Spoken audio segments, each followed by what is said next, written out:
महाराज जी के चरणों में कोटि कोटि प्रणाम जी। मैं मिथिला की धरती दरभंगा से आया हूँ। आप हमारे क्षेत्र में गए हुए थे कुशेश्वर स्थान में। मैंने वहां भी प्रयास किया था कि आपसे यह सवाल कर सकूं, और घर में भी हम अक्सर चर्चाएं करते हैं। महाराज जी, हम मिथिला नगरी से हैं। हमारे क्षेत्र के लिए कहा गया है मैथिली में, पग पग पोखर माछ मखान, सरस बोल मुस्की मुखपान, विद्या वैभव शांति प्रतीक, सुंदर नगरी मिथिला थी। मतलब महाराज जी, हमारे क्षेत्र में मछली की बहुत प्रधानता है। हमारे में माछ पान मखान 3 प्रधानताएं बताई गई। हम शायद पूरे भारत में अकेले मैथिल ब्राह्मण होंगे जो मछली भी खाते हैं प्रेम से, क्योंकि हमारे यहाँ जन्म से छठिहारी से लेकर कटिहारी तक मछली का प्रमाण है।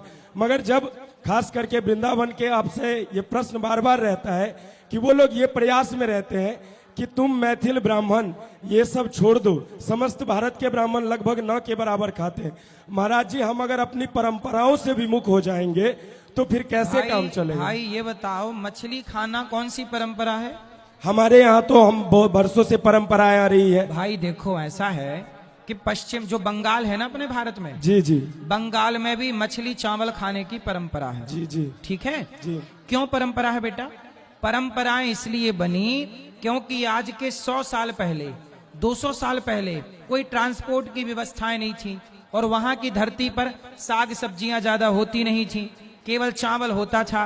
तो चावल को खाएंगे किससे? तो मछली सुलभता से मिल जाती थी, तो मछली चावल उनकी मजबूरी थी। ये तो बंगाल की महाराज जी। सुनो ना, वहां की क्या थी? वहां की मजबूरी थी। उसी तरह बंगाल से लगा हुआ ही तो है बिहार जी। कौन सा दूर है जी। तो वो पूरा क्षेत्र जो था ना, बेल्ट आपका पूरा मिथिला, जी, जी। वो भी तो लगा ही हुआ है बंगाल से। जी जी।